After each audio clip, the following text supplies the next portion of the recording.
O meu nome é Alexandre Agostinho e estão a ouvir a Hora H2O. Sejam bem-vindos!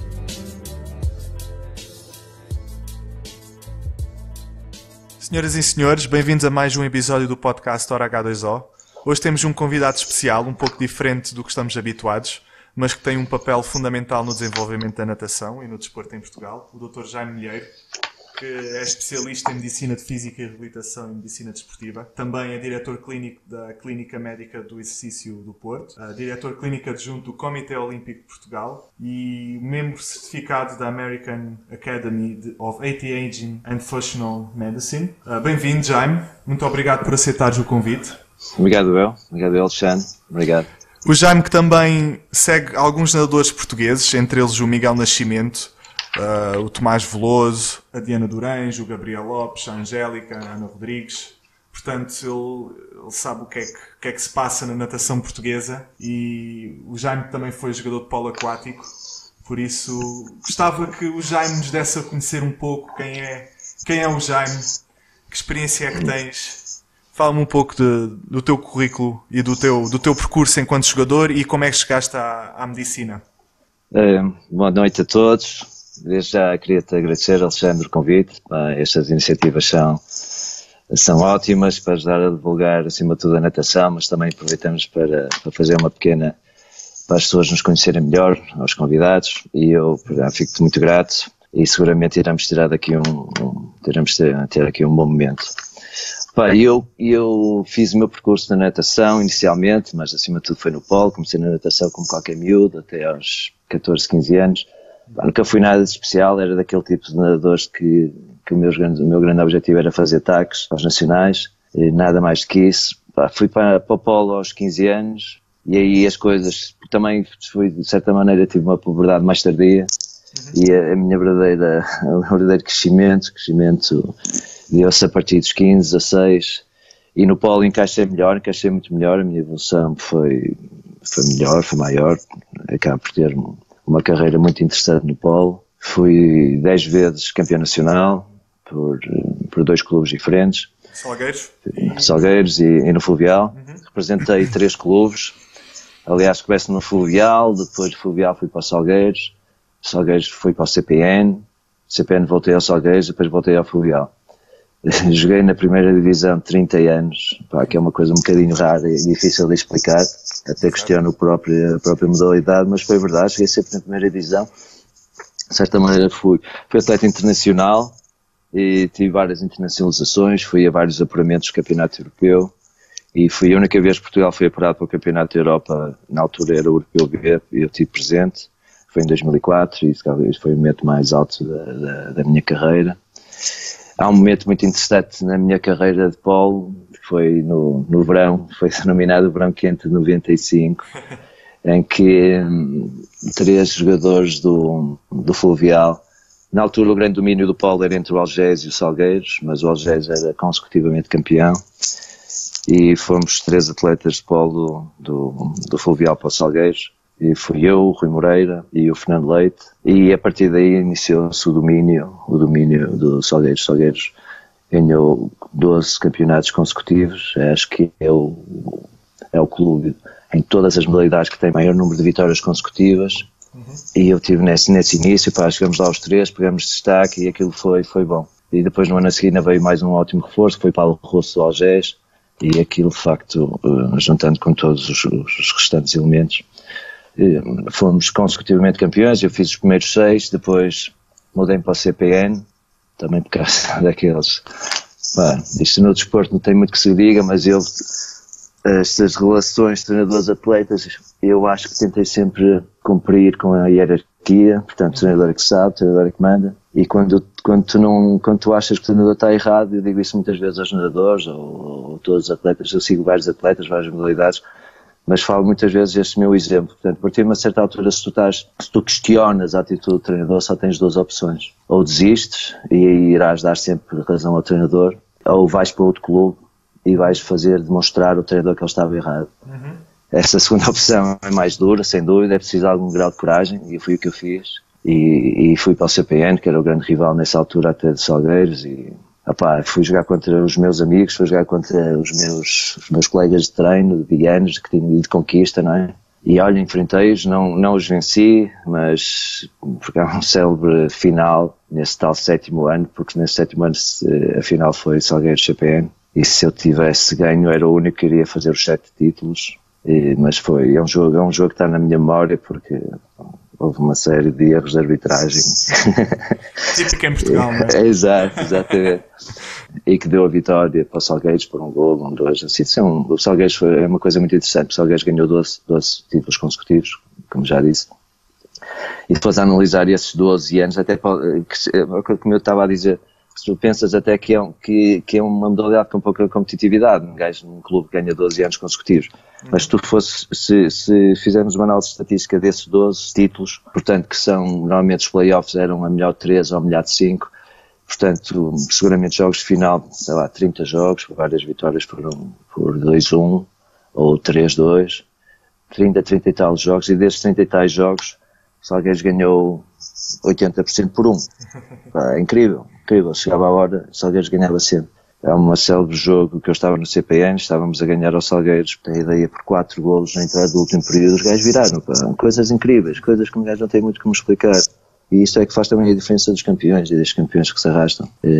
Mas pronto, é uma exceção um pequeno introito da minha parte como atleta. Mantive, de certa maneira, sempre a tal capacidade de juntar o desporto podemos chamar de alta competição aos estudos. Mantive, na altura, entrei em medicina também e tirei cursos no ICBAS, em biomédicas, e consegui quase sempre conciliar os treinos com a prática com medicina. Acabei em medicina em 95 e quis, de certa maneira, fazer sempre, estar ligado, portanto, clinicamente ao desporto. E percebi que a especialidade teria que ser algo parecido com medicina física e reabilitação ou ortopedia. Na altura enverdei pela fisiatria, em 98, portanto eu entrei em especialidade em 1998, acabo em 2003, e depois faço exame à ordem para medicina esportiva em 2004, e portanto torno-me especialista em fisiatria e em medicina esportiva em 2003 e 2004. Aí comecei também a fazer um bocado do meu caminho, saí do hospital, porque a medicina esportiva não havia hospitalar, é de facto complicado, ou praticamente impossível, exatamente.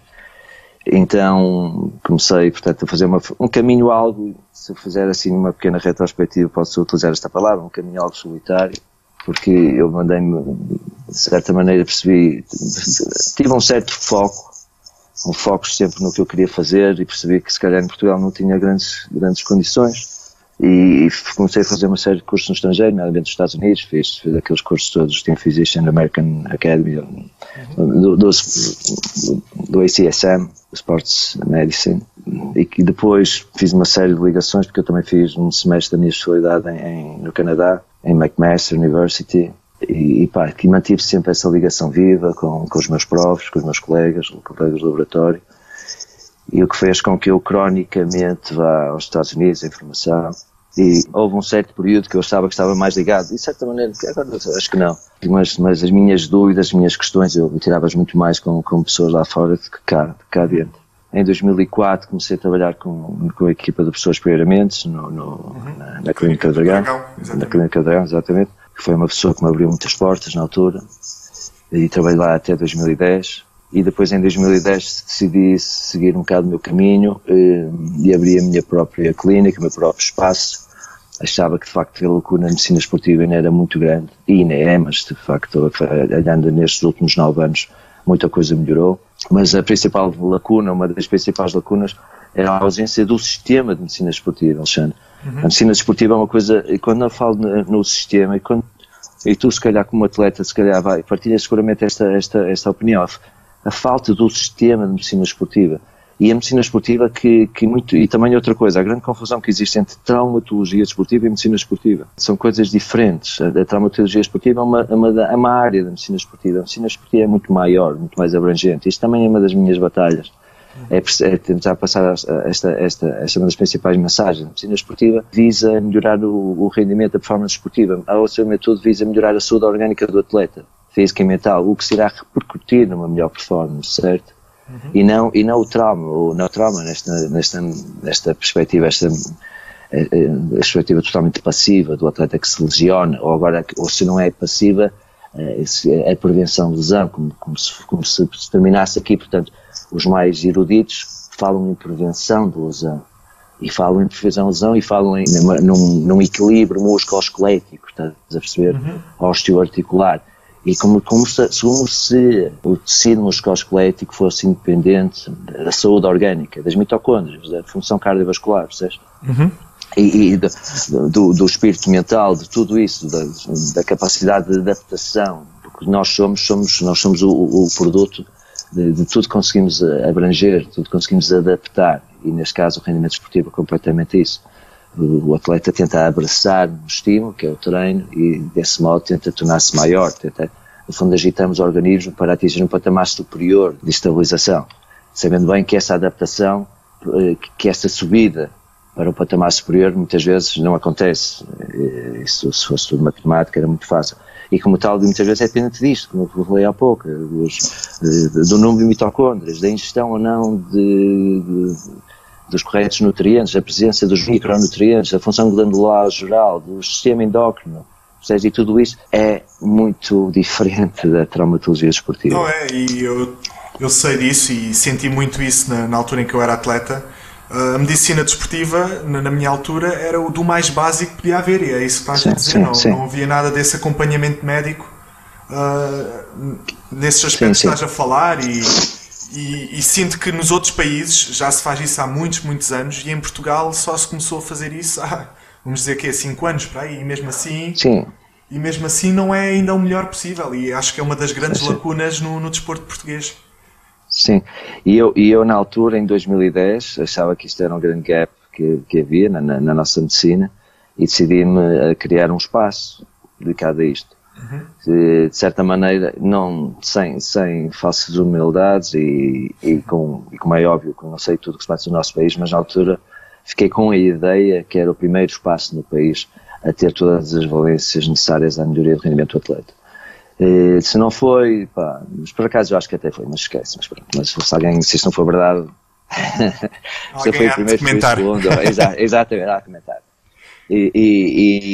Juntei-me uma série de pessoas complementares, de áreas complementares, e pronto, e abrimos a Clínica Médica do Exercício de Porto.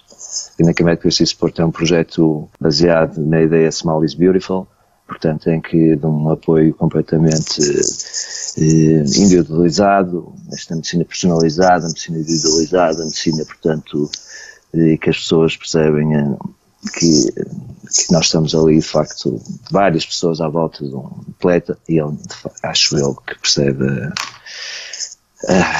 a melhoria que poderá ter através deste conceito. Em 2011, casualmente, isto portanto estamos a falar de 2010, não é? Nessa altura também terminei a minha tese de mestrado, que foi denominado ao tema exercício físico e metabolismo lipídico, que foi, no fundo, que fiz em Santiago de Compostela, baseado numa série de resultados que tinha feito no laboratório, na altura no Canadá, mas depois nunca tinha terminado, e acabei por terminar a minha tese nessa altura, porque eu, quando estive no Canadá, fazemos uma série estava no laboratório de exercício, e aquilo é algo interessantíssimo, porque eu estive lá em 2001, e a quantidade de biópsias musculares que nós fazíamos, na altura fizemos imensos trabalhos com testar os efeitos da creatina, do ácido alfa-lipoico, da coenzima Q10, coisas que hoje estão banalizadas, mas há 18 anos atrás, eu tinha, como eu várias vezes comento isso, eu tinha no meu laboratório, tinha aqueles sacos, sei lá, de quilos, tipo, estás a ver um saco de lixo cheio, tudo com pastilhas de creatina, todas as rodelas, uma grama de creatina, o pessoal muitas vezes até levava para casa, e eu estava lá com os meus roommates, e o pessoal partilhava ali a creatina toda. E fazíamos muitos estudos, quer na perspectiva do rendimento esportivo, quer na perspectiva até das doenças neuromusculares, e pronto, e deu-me algum traquejo até nesta perspectiva da suplementação. E eu comecei como atleta a fazer a suplementação em 1996, 97, mesmo inicial, era uma coisa que estava perfeitamente a iniciar-se, e o que me dá também uma certa... já experimentei muita coisa, já vi muita coisa, e e como eu costumo dizer, não há suplemento que eu prescreva a um atleta que não tenha experimentado, que não tenha testado, associado a treino, porque não faz sentido tomar certas coisas se não estivermos associados ao treino. Isso é minimamente a resposta expectável sobre isso. Em 2011, acho que eu larguei um bocadinho a minha capacidade de pensar como, acaba por ser uma certa casualidade. Desafiaram-me a fazer um clinical training em Itália, o professor Filipe Húngaro, que era sobre este tema chamado anti-aging, que é uma palavra que eu continuo a achar um bocado infeliz, porque quando eu falo de anti-aging, então na altura, em 2011, anti-aging era, mas que estamos a falar de ou de cirurgia estética ou de cremes, que eu sempre às vezes que eu disse, então agora vais escolher uns cremes para a cara, não é? Uns cremes para melhorar as rugas. E percebi, tive uma semana em Itália e percebi que era uma coisa que eu tinha que entrar, percebi rapidamente que isto era este mundo novo. Porquê? Porque no fundo é uma medicina funcional, é uma medicina que tenta-te melhorar, no fundo, a função orgânica, a função celular, e volto a dizer, a função mitocondrial. Porque sempre nós, quando estamos a falar de rendimento, temos que estar sempre na nossa cabeça a função mitocondrial. É nas mitocôndrias que é feita a fosforilação oxidativa, e é daí que vem a maior parte do rendimento do consumo do açúcar, do glicogênio, da glicose. E uma das coisas que acontece com o envelhecimento é a perda no mitocôndrios, mas uma coisa muito interessante é que no alto rendimento é possível que tal aconteça também. Eu depois não quero dar aqui uma conotação tão clínica a esta conversa, mas eu também às vezes é difícil fugir um bocadinho a isto, porque eu também às vezes fico empolgado e custa-me não falar dessas coisas. Mas e o que é que eu percebi? Eu percebi que a partir dos 40, 45, 50 anos de idade o organismo entra num conjunto de perdas, de pausas, de penias, e a abordagem para tentarmos diminuir e atenuar essas perdas, essas pausas, essas penias, é a mesma para os indivíduos de 20, 18, de 25 anos, no apogeu da sua função orgânica, mas incrivelmente que entram também em pausas, em perdas, em penias. Eu vejo atletas de 20 anos, no máximo da sua função orgânica, com valores baixos de testosterona, com valores baixos hormonais, simplesmente porque não estão a abraçar o treino, não estão capacitados para esforçar tanto, ou não estão a recuperar devidamente a carga que estão a utilizar, percebes? Exatamente como, aliás, um processo pro-aging, igual, só que não é um pro-aging, é um processo de envelhecimento não associado à idade, à natureza, ao tempo de existência, mas simplesmente associado ao esforço em demasia, percebes? Ao efeito inflamatório ou demasiado extremamente inflamatório que o treino pode nos dar, E ainda para mais, e agora passando isto um bocadinho para a natação consegue ainda complicar mais as coisas, porque o sistema da natação em Portugal continua a não cumprir uma das regras principais, que é o sono. Quando nós falamos em treino, quando nós falamos em evolução, performance, rendimento, falamos em 3 variáveis que são obrigatórias, que são mandatórias: o treino, propriamente dito, a nutrição, ou a dieta, e o sono, a recuperação, o anabolismo noturno. Que tu sabes também como eu, sabes muito melhor que eu, melhor dizendo, eu se calhar conheço a realidade, eu lido com muitos atletas, muitos clubes, e a quantidade de atletas que saem da piscina às 9h30 da noite, começa a jantar às 10, acaba a jantar às 10h30, e treinam às 6h30 da manhã, mas isto não é que isto cabe na cabeça? Estás a perceber? E como é que os miúdos com 14, 15 anos depois têm que andar na escola, têm que fazer o quê? Como é que pode ser? Como é que será que as pessoas não percebem que isto não é o caminho?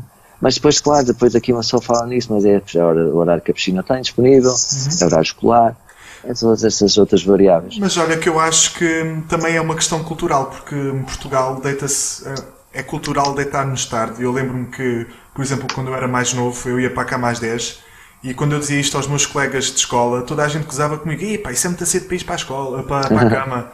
E eu acho que é uma coisa cultural, e malta de miúdos de 16 anos que vão para a cama à 1 da manhã, e eu acho que os nadadores em Portugal também têm esse hábito na mesma, apesar de serem nadadores e terem uma carga muito maior em termos de, por causa do treino, depois não respeitam o repouso e o horário de sono que deviam respeitar, e acho que como estás a falar, é muito importante e é uma das coisas mais importantes, é o repouso e é o sono para poderem depois, no dia a seguir, estarem prontos para mais uma vez receberem carga, conseguirem treinar bem, conseguirem evoluir.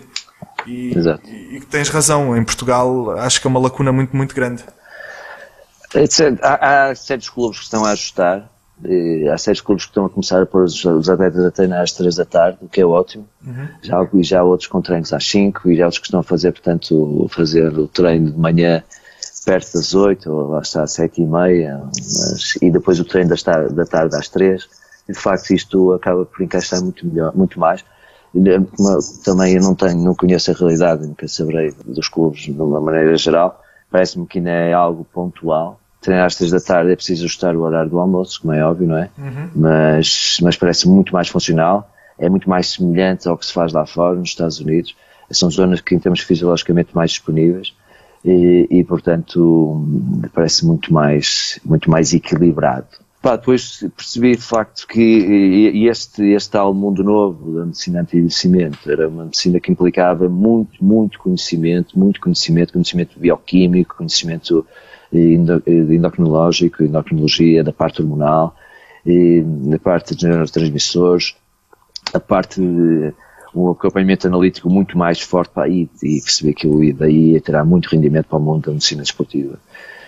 Eu enverdei por esse caminho, fiz uma série de formações, aí foi um período que fui várias vezes aos Estados Unidos, porque nós tínhamos que fazer uma série de módulos, alguns webinars, outros presenciais. Fiz vários exames escritos e depois de tudo isto, e a graduação termina com um exame oral. Fiz uma prova oral gravada com júri, em que tens que defender tudo, portanto, toda esta perspectiva, e tornei-me, portanto, membro certificado do quadro em novembro de 2013, exatamente. A partir daí, esta análise, no fundo, muito mais abrangente, eu não a consigo nunca excluir em qualquer atleta que tenha, em qualquer doente que tenha. Portanto, eu neste momento, qualquer pessoa que vá ao meu gabinete, qualquer atleta que eu acompanhe, eu analiso sempre múltiplas coisas, mas estou sempre a perceber, estou sempre a analisar a função, coisas do sono, coisas da dieta, coisas da função gastrointestinal, função do intestino é obrigatório ligarmos a isso, e muitas outras coisas. Portanto, essa leitura muito mais integral, muito mais integrativa, é uma coisa que eu felizmente não a consigo excluir na minha anamnese e na minha prática clínica corrente. E para terminar, coisas relevantes. Depois, já para 2012, já tive uma série de atletas para os Jogos, para Londres e para o Rio também, mas para este ciclo atual, isso foi dos passos mais importantes e dos passos que eu mais me orgulho da minha carreira, fui convidado para ser membro da equipa médica do Comitê Olímpico para este ciclo olímpico, portanto o ciclo que termina em 2020, convidado pelo professor Gomes Pereira, que é o diretor da equipa médica, e eu sou o adjunto, portanto sou diretor clínico adjunto desde 2017 até final de 2020.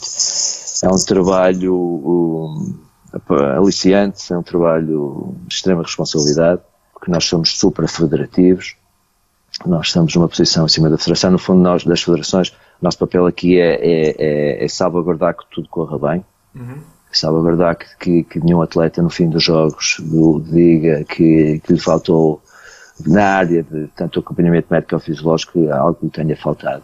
Nós temos reuniões frequentes com os médicos das federações, apesar que há federações que continuam a querer manter-se nos seus casulos, infelizmente, mas portanto foi um passo. Foi pela primeira vez criada uma equipa profissional de medicina desportiva, do COP, porque até então isso não existia, e acaba por ser, portanto, um papel muito maior exposição, maior destaque, mas também maior exposição, fez com que eu entrasse em muitas outras modalidades, desde a canoagem, desde o remo, desde a natação, o atletismo, o ciclismo, o triatlo e bastantes mais, e de facto neste momento irei estar sujeito ao escrutínio das medalhas, porque isto depois é tudo muito bonito. E no que é que se resume a vossa ação, o vosso papel em termos de apoio aos atletas e, neste caso, aos nadadores, por exemplo? No que é que vocês ajudam mais? No meu caso, portanto, independentemente da minha função no COP, o que eu tenho, no fundo, o que eu faço é acompanhamento médico-fisiológico, acompanhamento de apoio nutricional, acompanhamento, no fundo, de tudo que nós achemos que sejam necessários para melhorar a performance esportiva. E eu tento, e repito, se calhar vou dizer isto mais 10 vezes, eu centralizo muito a minha análise na melhoria da saúde orgânica do atleta. O atleta, quanto mais saudável estiver, melhor, mais rendimento irá ter. Portanto, nós fazemos uma série de análises, uma série de colheita de biomarcadores de treino.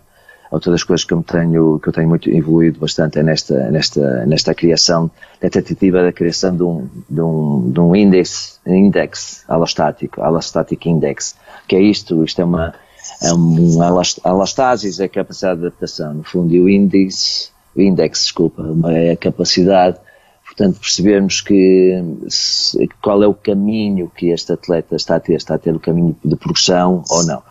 Esse é um trabalho em conjunto sempre com o treinador, não há atleta de elite que eu siga que não tenha uma relação direta de acompanhamento do treinador, sempre naquela figura de hierarquia, do topo da hierarquia. Portanto, como tu falaste, Miguel Nascimento e a Diana, sempre relação com o Ricardo Santos, Gabriel e o Tomás sempre na relação com o Vítor Ferreira, a Angélica sempre na relação com o Borges, a Ana sempre na ligação com o Luís. E, portanto, que são coisas mandatórias, são coisas que eu tenho que estar a par de muitas coisas, desde simples noção do macrociclo, mas não só, porque depois isso é uma coisa de muito pormenor, muitas vezes estamos aqui a falar muito pormenores. Estar-te aqui a explicar bem em pormenor o que a gente faz, às vezes será de facto, ou poderá ser amassador, ou difícil de explicar. Mas a perspectiva é uma coisa muito, se calhar uma mensagem importante que é, e como falamos um bocadinho em off, o atleta varia a carga ao longo da semana, certo? O atleta exercita-se de modo pulsado durante a semana, portanto as coisas não é sempre igual, não faz sempre a mesma tarefa. E o nosso acompanhamento, portanto, também deverá acompanhar este pulso, este pulsar, percebes? Em tudo que nós propomos ao atleta terá de ter de base esta onda. Portanto, ele treina 2 vezes à segunda e treina 1 vez à terça e treina, não sei, estás a perceber, à quarta de outra maneira, e tudo que nós propusemos ao atleta deverá também deverá ser minimamente pulsado, como eu estou aqui a dizer. Isso implica estás a par de muitas coisas. Pronto, sabes, qualquer macrociclo de base tem a zona maior volume, a zona maior intensidade, depois o taper e depois o peak performance, não é? Isto é o macrociclo mais típico. E se já fizermos assim, já é muito bom. Mas, além disso, depois ao longo da semana temos, portanto, cada microciclo semanal também podemos e devemos acompanhar. Hoje em dia, outra das coisas que fazemos muito, em que o nosso papel é muito importante, e outra das coisas que eu mais valorizo no acompanhamento do atleta ou na melhoria do atleta, é o treino em altitude, sem dúvida. Eu sou um verdadeiro adepto do treino de altitude. Acredito piamente no treino de altitude, acho que todos os atletas de alto rendimento o deverão fazer, experimentar. E fazemos sempre esses tais marcadores de treino antes de ir para a altitude, depois de ir para a altitude e 3-4 semanas depois, para percebermos de facto o que é que o treino nos está a empurrar, o que é que nos está a levar. Depois tem sempre aqui também outra coisa nesta perspectiva, mantendo-me, portanto, a tentar responder à tua pergunta, que é a parte mental, a parte psicológica do atleta, é que todos nós também somos um pouco psicólogos. Muitas vezes o simples facto de passarmos a mensagem que o atleta está a ser apoiado já é, no fundo, é um papel psicólogo, o estarmos presentes, o sabermos que eles saberem que têm acesso a alguém, não é? Que todos nós temos, vamos dizer, somos como os interruptores, às vezes estamos para cima, às vezes estamos para baixo, não é? E saberem que tem alguém a quem ligar, a mandar uma mensagem, ou a quem falar, a quem discutir, ou a um sítio onde recorrer. E eu acho que isto só isso já é uma grande parte do acompanhamento, percebes? Eu acho que isso já fica assim minimamente de uma maneira mais maneira sucinta. Estavas a falar do treino de altitude e Portugal, pronto, tem algumas lacunas em sítios para poder fazer esse tipo de treino. E eu sei que na tua clínica tens uma sala de hipóxia. Eu queria que falasses um pouco das vantagens dessa sala de hipóxia, que de certa forma ajuda a acomatar um pouco as nossas lacunas físicas para podermos fazer esse tipo de treino. E vamos muitas vezes à Serra Nevada ou a Font-Romeu, mas queria que me falasses um pouco das vantagens dessa sala de hipóxia que vocês têm, que eu acho que é um bom complemento para todos os atletas em Portugal. Sim. Olha, a sala de hipóxia, pronto, para quem, ainda é uma palavra esquisita para muita gente, hipóxia quer dizer baixa quantidade de oxigênio, portanto, rarefação de oxigênio. Portanto, é uma sala que mimetiza uma situação de altitude. Em Portugal, como tu sabes, e como a parte dos ouvintes deverá saber, nós não temos nenhum centro de estágio em altitude, apesar de que, eventualmente, haverá aí umas forças políticas, isto é uma coisa algo, isto já é uma novidade para este podcast. E nós, no ano passado, nós andamos agora a organizar uns congressos que denominados Medicina de Hipóxia. Iremos fazer a terceira edição agora em junho. E a segunda edição, que foi o ano passado, foi em Manteigas. E a Manteigas é a cidade assim, mais alta de Portugal. Eu acho que é a cidade. Assim. A partir de que altitude é que começas a ter benefícios? Por acaso não sei. Sim. Isso é uma pergunta muito interessante e quando falamos disso, porque a literatura também não deixa de ser algo controversa. Antigamente punhamos aí o tampão, o cut-off nos 2000. 2000 é muito complicado em Portugal, né? Arranjar um sítio com 2000 metros de altitude. Exato. Mas sabes que Font-Romeu é abaixo de 2000. Font-Romeu é 1900 ou isso. Não, tenho a ideia que Font-Romeu, mas é abaixo de 2000. Font-Romeu é abaixo de 2000. E nós nessa altura, estava a dizer, quando tivemos, até estava a ver, pesquisar aqui, quando tivemos em Manteigas, e foi na cerimónia de abertura, estava o Presidente da Câmara, de habilidades, e foi de certa maneira um desafio até lançado por mim ao Presidente da Câmara, porque é que Manteigas é 1600 e tal, mas quando fala em Manteigas, portanto na Vila, depois tem ali zonas mais perto que se poderia eventualmente pensar em fazer alguma coisa.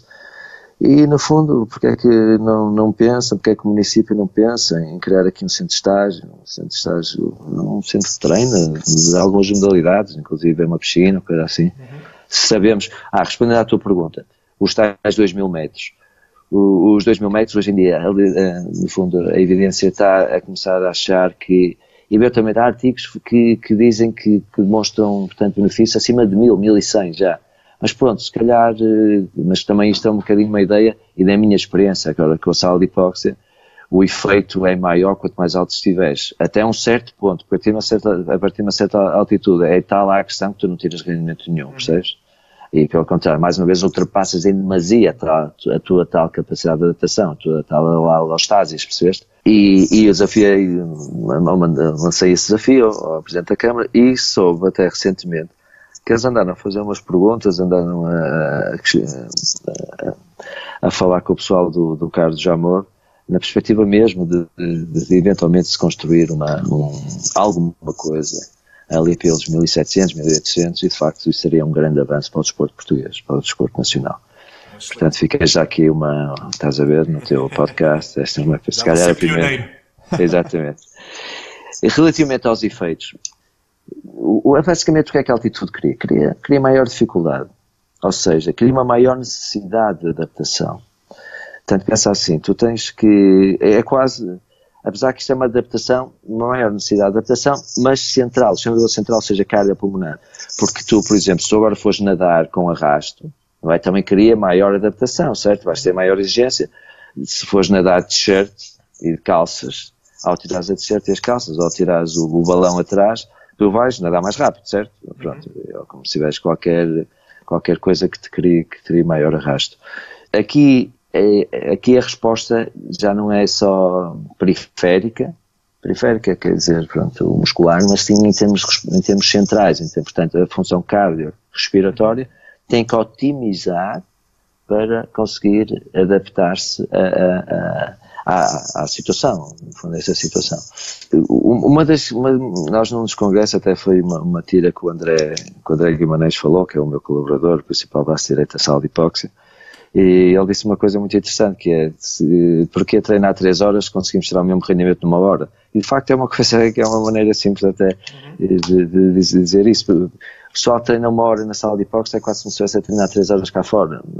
Também hoje em dia sabes que a variável do tempo é uma variável cada vez de melhor necessidade de otimização. O tempo é um bem cada vez mais precioso. E pronto, só isso poderia ser logo de imediato uma vantagem.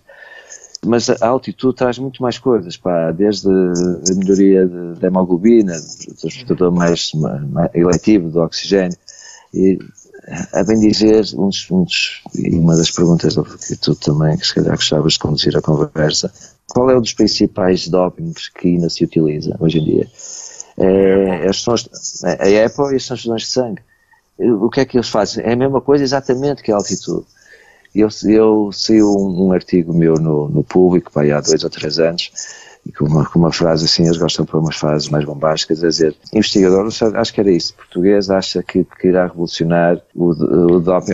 Procuras aí no Jornal Público, já em Milheiro, e vai até aparecer qualquer coisa. Mas basicamente a ideia era que, e é uma ideia, que aliás que eu tento passar essa mensagem, que é, e nós com um treino de altitude conseguimos ter eventualmente os mesmos benefícios, ou conseguimos quase alcançar os efeitos que o doping tenta fazer, o tal EPO e as transfusões. E eu acredito nisso, acredito que o desporto possa ser cada vez mais limpo, e tanto é que, se fores a ver, imensas modalidades, com atletas de absoluta elite, campeões olímpicos, cronicamente, cada vez mais, sempre a treinar em altitude.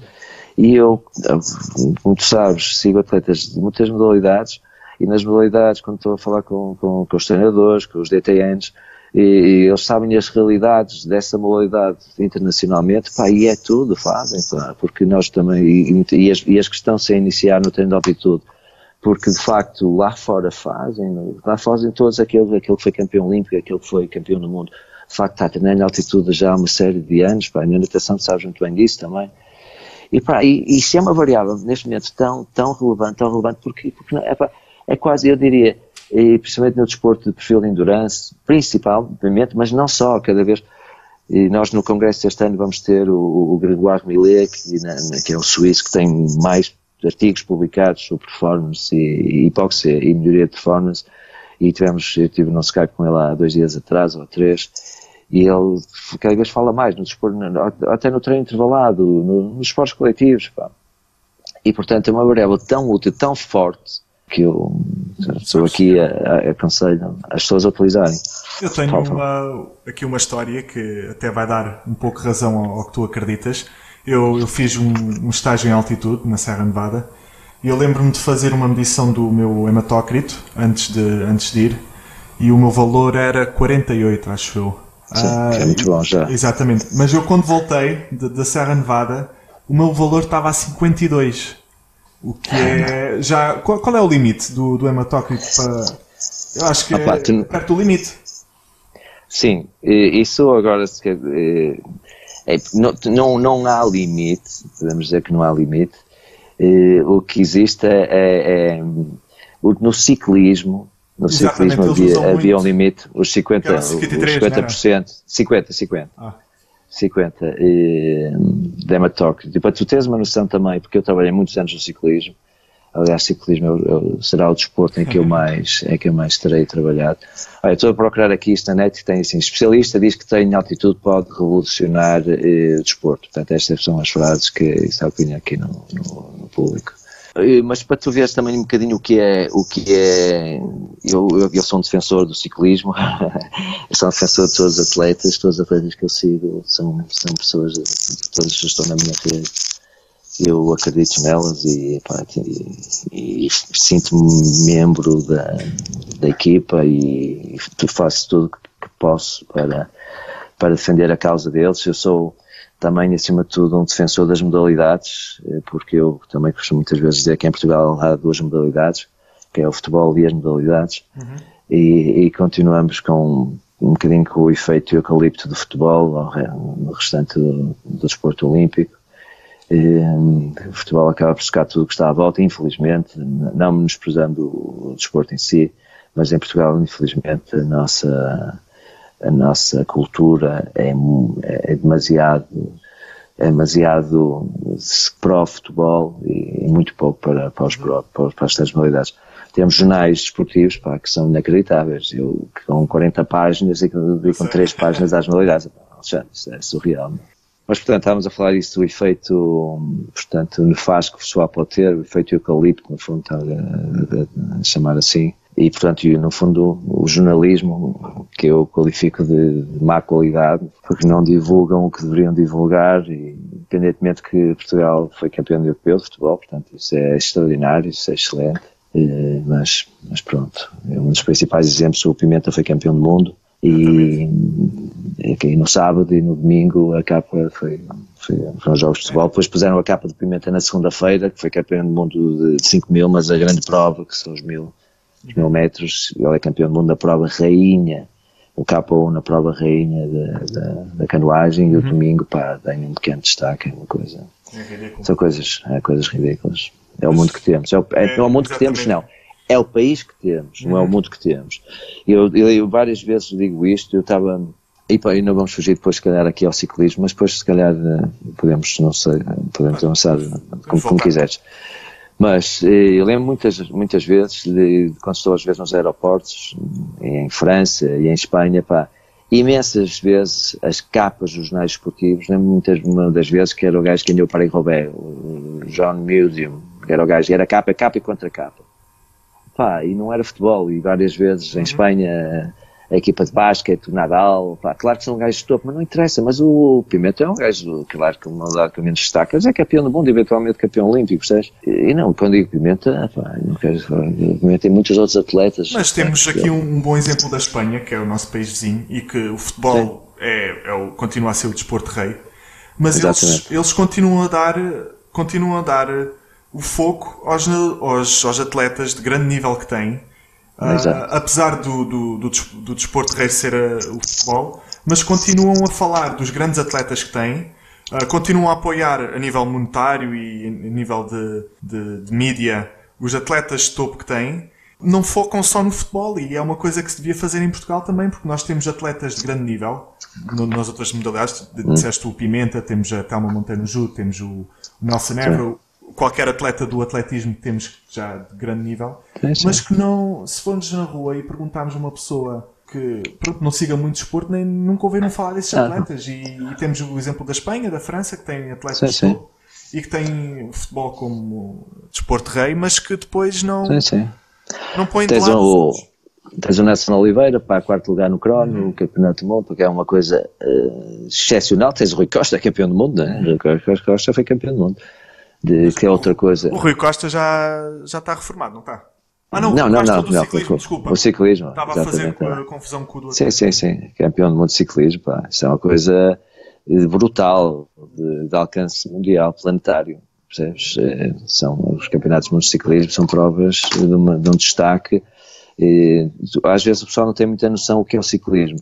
Para teres uma noção, o evento desportivo de maior budget mundial de repetição anual, eu pergunto, sabes qual é? É o Tour de France. É o Tour. O Tour é uma coisa incrível. Tive o prazer de estar lá em 2014, na altura, estava lá o Nelson, estava na Lampos, e também o Rui Costa, e estar dentro do circo, aquilo é uma coisa extraordinária. Mas sabes que eu sempre fui um grande apaixonado de ciclismo, e uma pessoa que vai à minha casa vê que tenho imensos livros sobre ciclismo. Eu quando era miúdo, o meu sonho era ser ciclista profissional, porque eu era um grande aficionado de ciclismo, mas depois com todos comecei a descobrir um pouco melhor a realidade do ciclismo em termos de doping, e comecei a perceber que muito do que eles fazem é humanamente impossível. e comecei a ficar um pouco desiludido porque, pronto, comecei a perceber que havia muito doping no desporto e desliguei-me um pouco do ciclismo. Não sei o que é que também pensas disso, na parte do doping, que era um dos temas que queria falar contigo e podemos começar a falar neste aspecto. Do ciclismo. E quem fala do ciclismo fala de outros esportes, mas podemos começar com o ciclismo, que é um dos esportes mais falados. Sim, eu acho que a maior parte dos esportes beneficia da imagem da associação do doping no ciclismo, do ciclismo e doping. E porém esta imagem do patinho feio do desporto, do ciclismo, muitas vezes é um desviar de atenções de outras modalidades. A minha ideia é que o doping é transversal, a ideia do doping existe em todas as modalidades, todos os atletas, há uma coisa, quando digo todas as modalidades, eu acho que isto é um bocadinho a minha ideia de quem anda há muitos anos no desporto, quem anda há muitos anos no alto rendimento. Eu tenho no fundo 20 anos de alto rendimento, portanto, como médico, talvez, eu iniciei em 1998, no fundo, nestas leads, estás a falar mesmo de 20 anos, e entro no ciclismo em 2001, e acabo por ficar um bocadinho com esta noção. Interessa a muita gente que as pessoas pensem que o doping está no ciclismo. E falamos agora um bocadinho do teu hematócrito. Este teto de 50, eu vejo análises todos os dias. Como sabes, Alexandre, uma das partes mais importantes do meu acompanhamento é o acompanhamento analítico, marcadores de treino. Eu todos os dias vejo hemoglobinas, vejo hemogramas.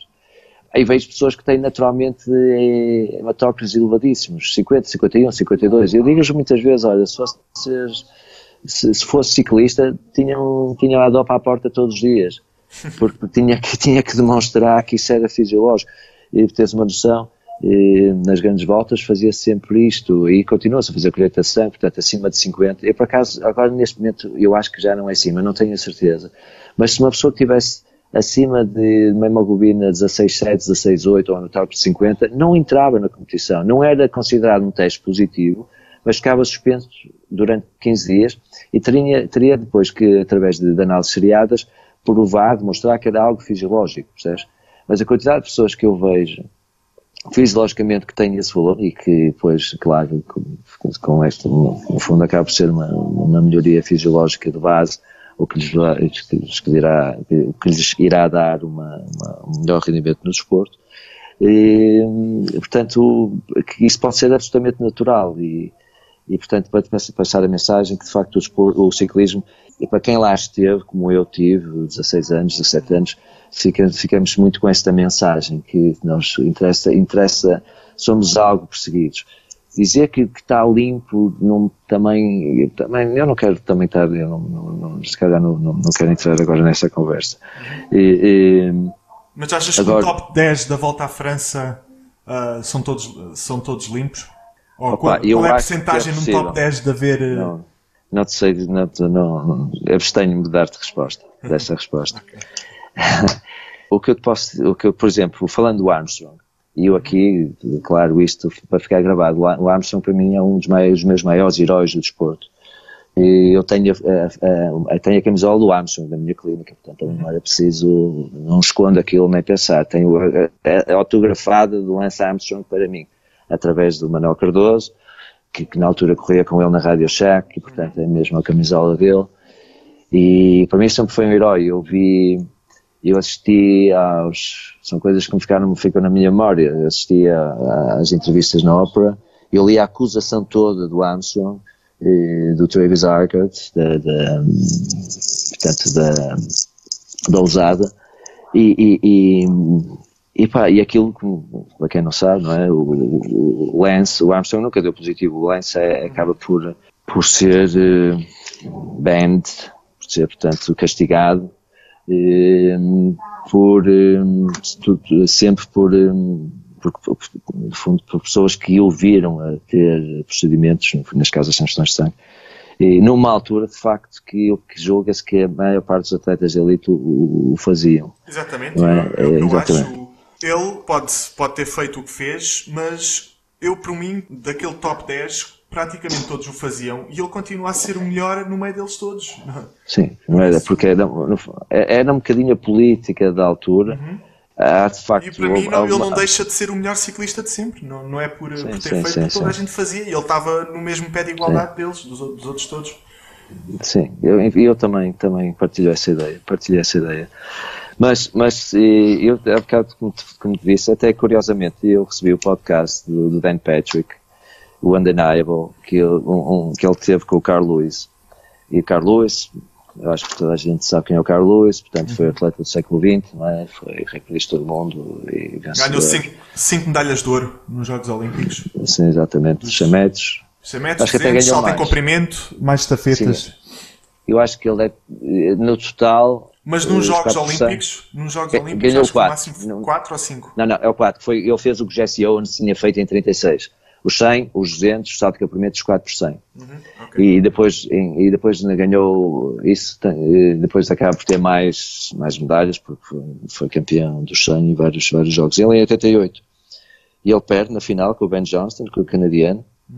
Ele foi, portanto, segundo classificado e depois acaba por ser campeão olímpico, porque o Ben Johnson deu positivo. E ele tem uma coisa muito, muito interessante, o comentário, porque ele sabia que, portanto, tinha perdido, mas sabia que o Ben Johnson tinha feito batota. E baseado em que, ele, no fundo, a leitura que ele faz é que o termo que ele utiliza, o drop in time, no fundo, portanto, o avanço no tempo que os atletas têm, ele sabe que ali até aos 20, 21, 22 anos, em que de facto o crescimento anabólico, a maturação cardiopulmonar, no fundo, e a perspectiva do anabolismo fica terminada até ali, ou no fundo a evolução deixa de ser à velocidade que era até então, volta aos 20, 21 anos, portanto são alturas em que os atletas têm muitas evoluções de marca, temos de marca.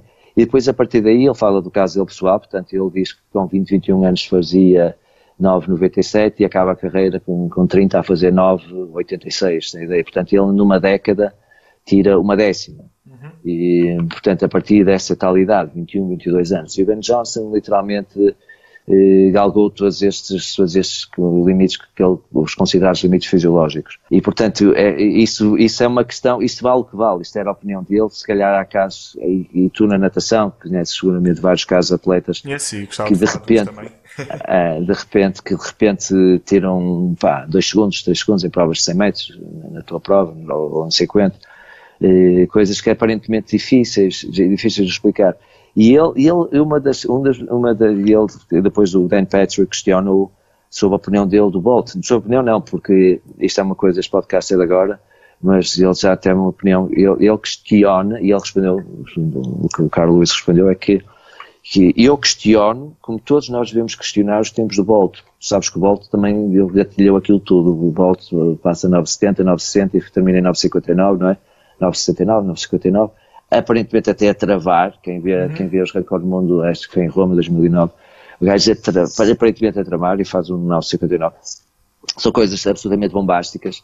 Tu tens a Mary Jo Griffith, que é recordista do mundo dos 100 de 1988, com 10,49, tem ideia, hoje em dia as mulheres ainda estão nos 10,80, na altura ela estava 4, 5, não, talvez 6, 7 décimos à frente. Da Marion Jones também, que depois entretanto também foi apanhada. Foi apanhado lá com o caso Balco e ele questiona, porque é o que ele diz. Ele questionar não quer dizer, como também questionava, foi o que ele disse, eu também quando saltei, ele tinha 8 muito na altura, talvez 8,80, agora já não me recordo, havia o recorde do mundo do Bob Beamon, era para aí 8,81, eu lembro muito bem disso, que era na altura em que eu admirava tanto o desporto, seguia tanto o desporto, eu tinha para aí 8,70 e tal. Depois veio Mike Powell, fez 8,85, foi o recorde do mundo.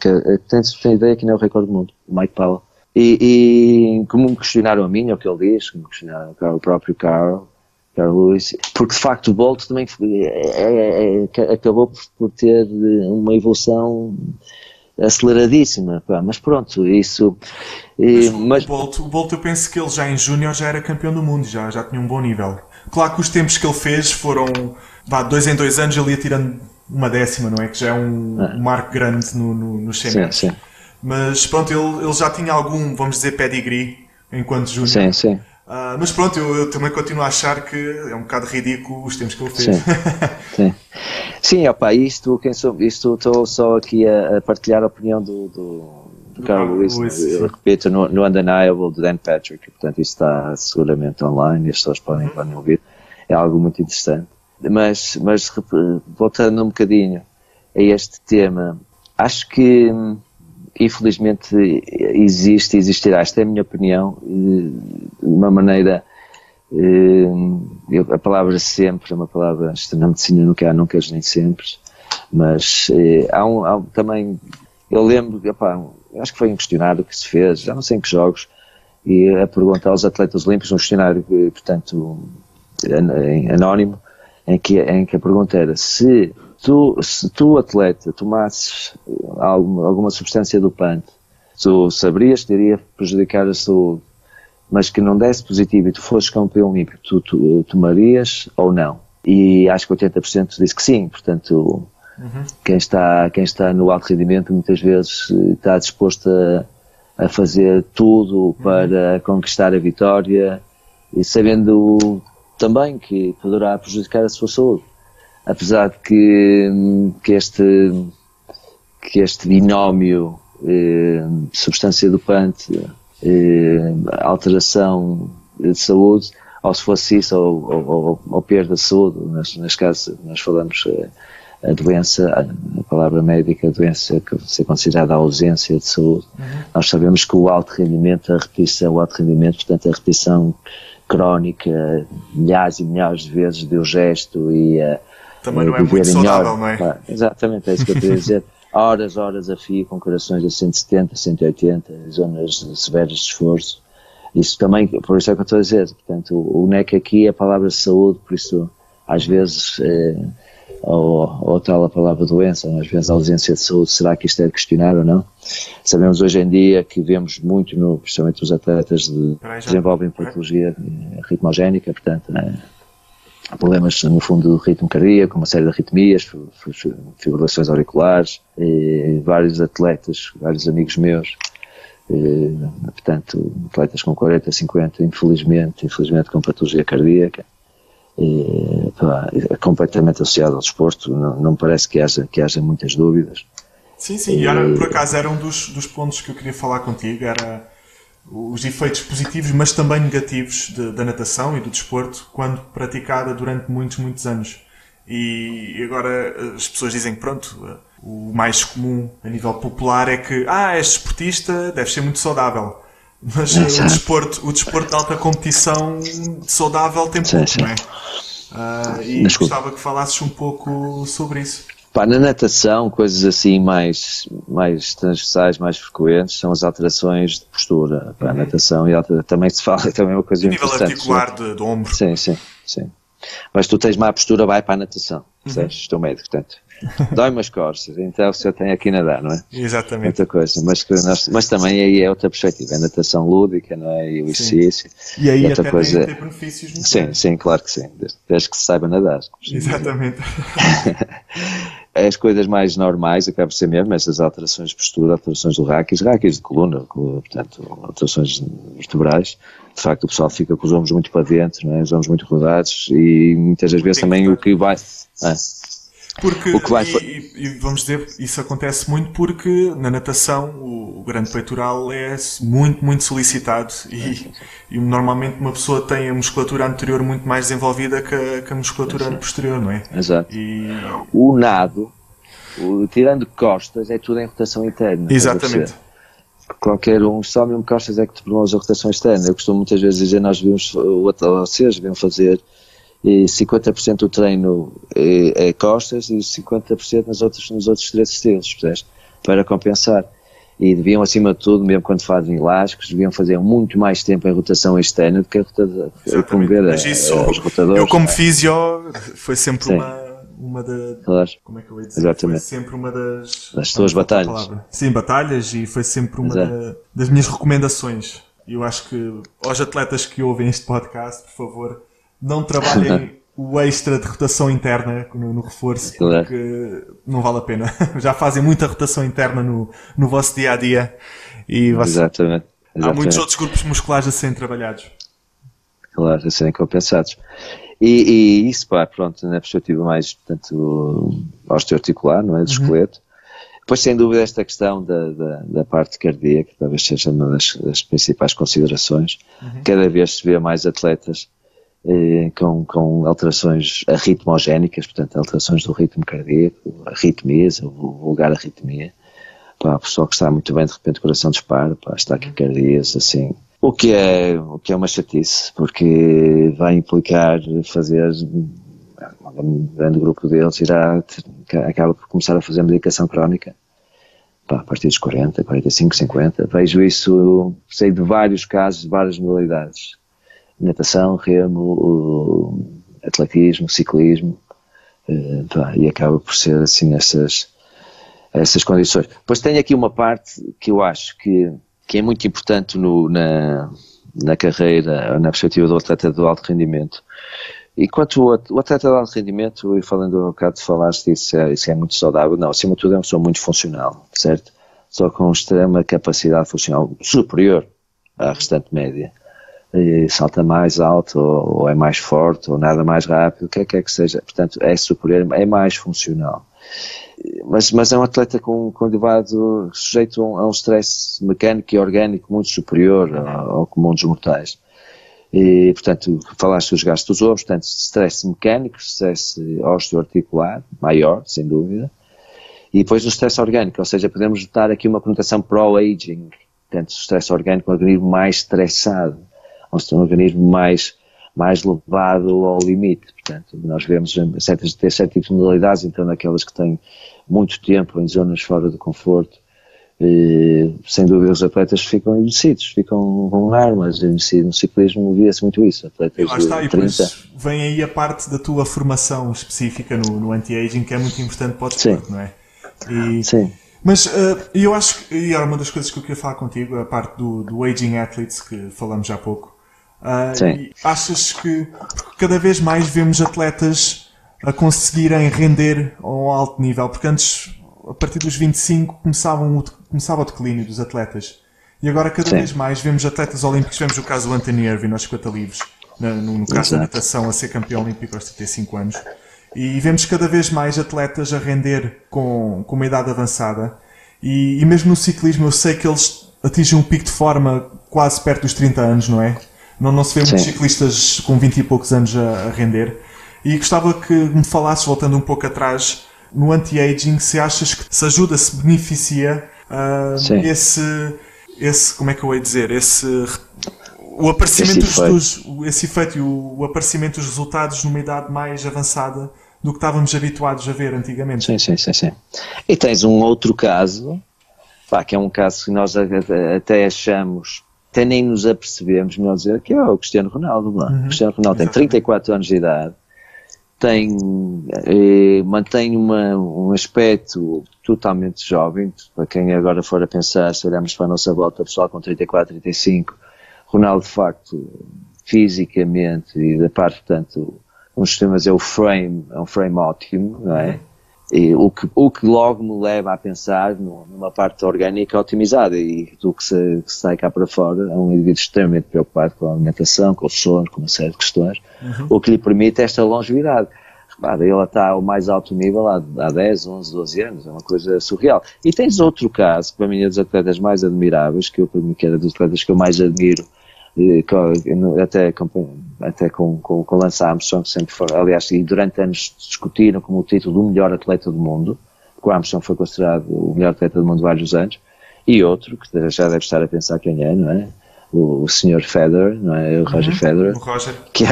O Roger, que é um exemplo, é uma coisa brutal, 37 anos de idade, conquistou ontem o seu 100º título da ATP, e continua atrás do Jimmy Connors, não é? Eu gosto de falar nestas coisas porque eu falo no Jimmy Connors e atrevo-me a dizer que ninguém, ou 1% da audiência, conhece o Jimmy Connors. Porque de facto um gajo, o tempo passa. O tempo passa, e eu quando no início das minhas memórias esportivas do ténis, que eu sempre adorei ténis, sempre segui muito ténis, o Jimmy Connors já foi no fim, mas depois quando entramos ali no McEnroe e no Bjorn Borg e todos esses gajos a partir dos anos 80, e o Connors era um gajo brutal. Mas falhámos bem para o Federer, pá, com 37 anos de idade, já assumiu que uma das grandes lacunas que ele diz que tem na carreira dele é nunca ter sido campeão olímpico. E ele em 16 teve a desistir, e depois isto tudo me levava a crer que ele andava a prolongar a carreira para poder chegar a 2020. Exatamente. E já assumiu que vai a Tóquio. Tens o caso de Chris Horner, que ganhou a Vuelta com 41 anos, há 4 anos, que também é um caso extraordinário, não é? O Irving, como disseste, ele ganha com 19 e ganha com 35, é? Exatamente. Que é superior ao Phelps em termos de anos. Longevidade, exatamente. E nunca sabes se o Phelps ainda vai aparecer em Tóquio, isso. Ele que era menino para lá ir. É verdade. Exato.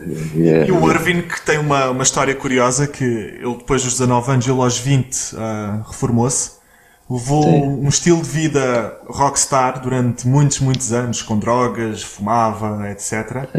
E depois, para conseguir ver-se livre desse estilo de vida, voltou a nadar e foi a partir daí que ele começou a voltar à alta competição e depois conseguiu, e é uma história de muito querer e de uma grande capacidade mental para conseguir dar a volta a um estilo de vida que é muito complicado, e acredito que 90% da população não conseguiria voltar a fazer o que ele fez, e aos 35 anos conseguiu ganhar outra vez os 50 livros, que é 16 anos depois.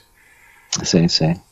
Numa altura até, porque muitas vezes o que acontece um bocadinho com os efeitos do envelhecimento é a diminuição das fibras mais rápidas, a diminuição da força. O gajo começa porque as fibras tipo 2B, que são as fibras maior força, maior rapidez, começam cada vez a comportarem-se mais como fibras tipo 2A ou tipo 1, portanto fibras mais lentas, por isso é que muitas vezes o endurance acentua-se com o avançar do tempo, que é o que acontece no falaste muito bem, no atletismo e no ciclismo, assim. E ele que contribuiu isso, porque de facto o que é cada vez mais difícil, porque só com 40 anos que nunca fez esporte começa a fazer corrida, começa pela corrida. Porquê?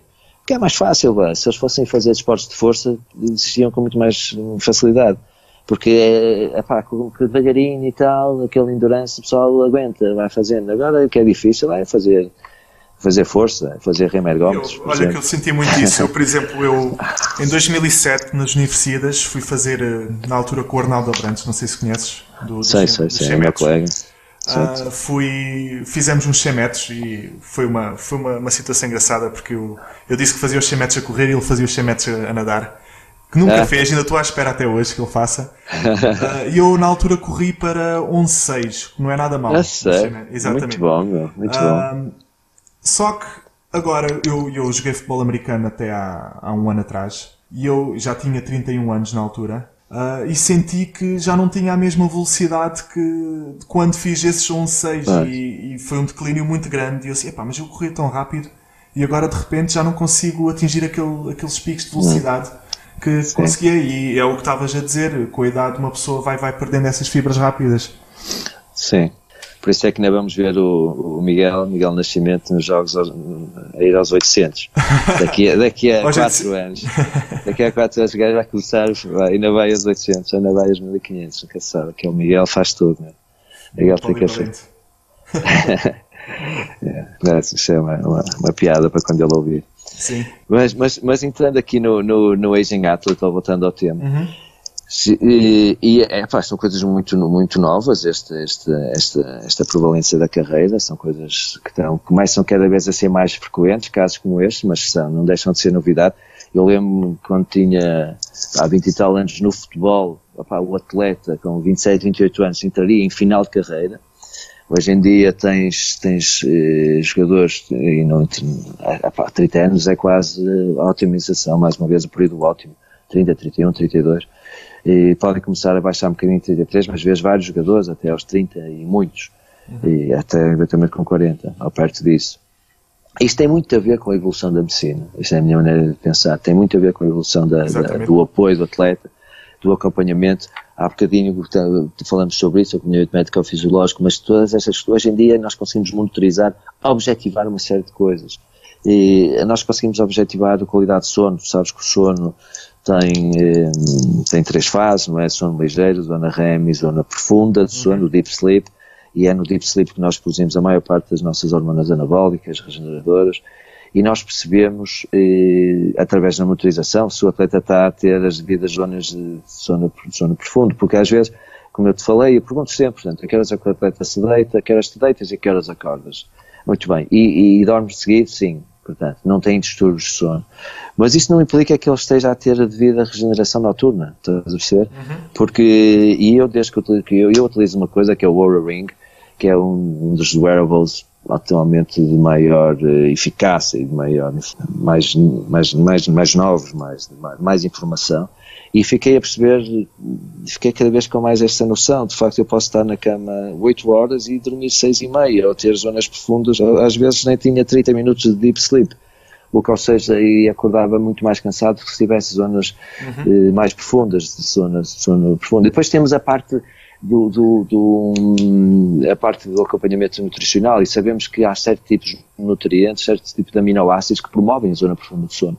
E, portanto, eu fazendo isso, eu objetivei que, através deste novo procedimento, tive mais zonas profundas de sono. E o meu score, meu readiness, portanto, percebes, não é? A minha capacidade funcional no dia seguinte é superior. Isto, eu tenho a possibilidade de objetivar isso todos os meus dias, quando acordo. Eu sei, claro que isso depois tem aqui uma parte de alguma dependência da informação, da colheita de dados. Um dos problemas hoje em dia, quem lida com os treinadores, eu também tenho trabalhado com futebol, é o excesso de informação, e às vezes é difícil, porque isto é muito importante. Imagina, Alexandre, tu no teu dia-a-dia, tu quando treinavas e chegavas com um indicador baseado na qualidade de sono, baseado na variabilidade da frequência cardíaca, que é um parâmetro cada vez mais relevante, portanto sabia perfeitamente quanto baixou a tua frequência e como variou a tua frequência ao longo do teu sono, a temperatura corporal, uma série de considerações que depois dão-te um score, não é? É um bocadinho naquela perspectiva do índice alostático, percebes? E depois chegas com esta informação ao treinador, e o treinador queria-te fazer uma tarefa de potência anaeróbia, por exemplo, ou tolerância lática, e chega, não vou poder fazer, vou ter que ajustar o treino. E isso, se calhar podias ter dado um step ahead da tua carreira, percebes? Com isso, com estas pequenas coisas. Mas acima de tudo, mesmo que seja no momento, a longo prazo, sem dúvida que dá eficácia, a longo prazo. Portanto, porque esse tal stress orgânico que eu falei, que o atleta de alto rendimento está mais sujeito, fica atenua-se, e consegues ir mais longe, consegues de facto ir mais longe, e, portanto, na vertical e na horizontal, percebes? Portanto, ser melhor naquele momento e ter uma carreira mais longa. E isso é um dos motivos que vemos cada vez mais atletas de altíssimo rendimento a esticarem a carreira. E isto foi só um exemplo. Outros exemplos, que é uma das minhas, eu poderia dizer aqui, batalhas, mas tu sabes que em toda a área médica, toda a área de saúde, existe sempre controvérsia e existem sempre opiniões diferentes. E eu, eu várias vezes, felizmente, dão-me a palavra, portanto, vou a várias palestras, e uma das coisas que eu falo, e normalmente digo sempre, isto é a minha opinião, baseada no que eu aprendi, no que eu leio, e como em certos opinion makers, porque nós também ouvimos certos opinion makers que depois achamos que, baseado na nossa informação, na nossa colheita pessoal, na nossa experiência pessoal, se calhar não pensamos de igual modo, não é? Independentemente de não ser um disparate que eles estão a dizer, percebes? Não deixa de haver controvérsia em ciência, não é? E uma delas é, sem dúvida, sobre o aporte dos açúcares. Quando estamos aqui a falar de envelhecimento, para mim é questionável o papel dos açúcares no envelhecimento. Se é alimento pró-envelhecimento, são os açúcares e as farinhas brancas. Eu falo isso vezes sem conta. Para mim, o atleta e quando digo pró-envelhecimento, pró-inflamatório, portanto, basicamente, se é uma coisa que inflama, o atleta não vai ter o devido rendimento. É a longo prazo digo em 3, 4 anos, ou menos até. E se nós queremos dar saúde orgânica ao otimizar a função hormonal do atleta, temos que passar esta mensagem. O atleta, de facto, deverá ingerir a mínima quantidade de açúcares simples. Em treino. Em competição é completamente diferente, porque em competição, de facto, temos que otimizar todo o sistema insulínico, todo o sistema, no fundo, que a insulina é a principal hormona anabólica, mais anabólica que a testosterona, e, portanto, E, portanto, a otimização, a promoção da insulina passa por açúcares imediatos, todas essas coisas. E a insulina é desportada. Mas para ela funcionar, para ela estar ao mais alto nível, tem que estar poupado. Alexandre, é fundamental passar esta mensagem. Muita gente pensa que o nosso corpo são máquinas, que é só meter fichas. Mete fichas e a máquina sempre a dar, percebes? A ficha é o açúcar e a máquina é o pâncreas a libertar a insulina. Isto não existe, pá. Nós somos finitos para demandas infinitas. Eu digo isto todos os dias. Nós somos finitos, repito, para demandas infinitas. Pá, se não fosse assim, nós tínhamos atletas russos ou chineses a treinar 16, 18 horas por dia. Porquê é que não o fazemos? Porquê é que não estamos sempre a treinar, não estamos sempre a carregar, não estamos sempre a estimular? Não pode, não é possivelmente, não é passível de um organismo aguentar este estímulo. E sempre que nós estamos a ingerir os açúcares, pá, o atleta está a entrar em estímulo, está a produzir insulina. E depois está outro fenómeno, que é a saturação dos receptores. Os receptores são saturáveis, a partir de uma certa saturação não reagem. Percebes, Alexandre? E, portanto, para ser uma certa altura, tu quando queres, então, agora, vamos tirar rendimento, bem, ingerem um açúcar, ingerem uma cafeína, tudo isso. Opá, isto não é sempre a subir. Isto é uma curva que entra depois em platô, percebes? A partir de uma certa carga não tens resposta. E tu, para otimizares a resposta, para quando for o verdadeiro momento de mandares o tiro certeiro, pá, tens que estar limpo, tens que estar disponível, melhor dizer, biodisponível. Tens de ter os receptores ávidos. Aliás, o que se faz até é muito isso, até dar alguma privação para ele ficar ávido, para reagir ainda melhor. Pá, claro que isto assim parece... Assim falando por alto, não é? Sim. Há aqui umas certas variáveis, porque também temos que falar de tolerância gastrointestinal, se o atleta estiver completamente sem açúcares, depois ao ingerir pode ter alguma irritação, alguma indigestão, mas pronto, tudo isto é preciso fazer um fade-out, um fade-in, percebes? Mas isto é muito a minha maneira de pensar, para o alto rendimento, para o aging athlete e para a nossa saúde. Eu acho que é muito, muito importante estarmos a falar disto e estarmos a ouvir a tua opinião, porque, como eu digo, eu há uns anos atrás eu não tive acesso a isto e só há muito pouco tempo é que começamos a ter acesso a isto em Portugal, porque em todo o mundo já estavam uns passos à frente, e temos de ter a noção que há muitas lacunas ainda no desporto português para serem comatadas. E tu és um dos pioneiros nesse como é que eu ia dizer? Nesse neste tema, nesta abordagem, no fundo. Nesta abordagem, exatamente. E gosto e estou muito contente de poder estar a partilhar isto com todos os atletas, todos os ouvintes, todos os treinadores em Portugal, porque é muito, muito importante e temos de ter consciência de que há muito para aprender e muito para evoluir ainda neste aspecto em Portugal. Já, só mais um assunto que eu gostava de falar, para não estar a prolongar muito mais o podcast, que já está um pouco longo, mas eu queria que falássemos um pouco, porque tenho falado com alguns atletas e uma das indicações médicas para a asma, porque muitos deles têm asma, é a prática da natação, e a meu ver, é um pouco ambíguo, porque a asma, o ambiente de piscina não é muito saudável. E uma patologia como a asma parece-me um pouco contraproducente. Eu gostava que deixasses a tua opinião, se também partilhas da mesma opinião do que eu, porque não faz muito sentido para mim. Alexandre, a estatística diz que a asma na população em geral atinge 1 em cada 5. Nos nadadores atinge 1 em cada 3. Portanto, aqui já se denota a relação entre natação, entre piscina e asma. De facto, a asma é uma formação das vias aéreas superiores, e existe aqui eventualmente um efeito de indução de asma que o cloro possa fazer. No fundo, pensa-se que a natação possa ser asmogénica, portanto, promover a asma. O que de facto leva a isto, portanto, em vez de ser a prevalência aumenta nos nadadores. Pensa-se que passa pelo ambiente, que existe mais ou menos um palmo à superfície da água, que vocês estão sempre a inalar, portanto, sempre que metem a cabeça, e essa está com uns, tem químicos, tem. Exato. Uma série de metabolitos que andam ali, percebes, que são no fundo asmogénicos. No fundo, existe sempre muitos nadadores, muitas pessoas que vão para a natação por terem asma, portanto, a educação médica.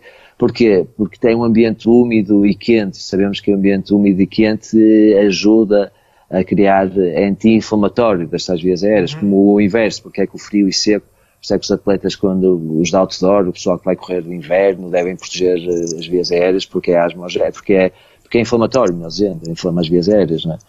E portanto, devemos evitar o ar muito seco e o ar muito frio, e portanto o ambiente mais quente e mais úmido contraria, portanto, no sentido positivo. Mas depois tem esta questão, não é? Este tal ambiente que existe ali à superfície da água. Mas isso os pneumologistas, e neste caso o André Moreira, que é uma grande sumidade da pneumologia e dos atletas, explica isso muito bem. E aliás o que eu estou a dizer exatamente foi o que eu aprendi com ele, com o André. Mas acaba, portanto, totalmente de acordo, partilho a tua opinião e partilho e estará certa, pensar do meu conhecimento, a tua opinião é totalmente certa.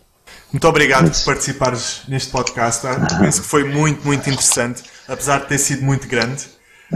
Mas eu não faço ideia, isto passou a voar, juro. Mas estou muito contente e foi muito importante para a natação portuguesa.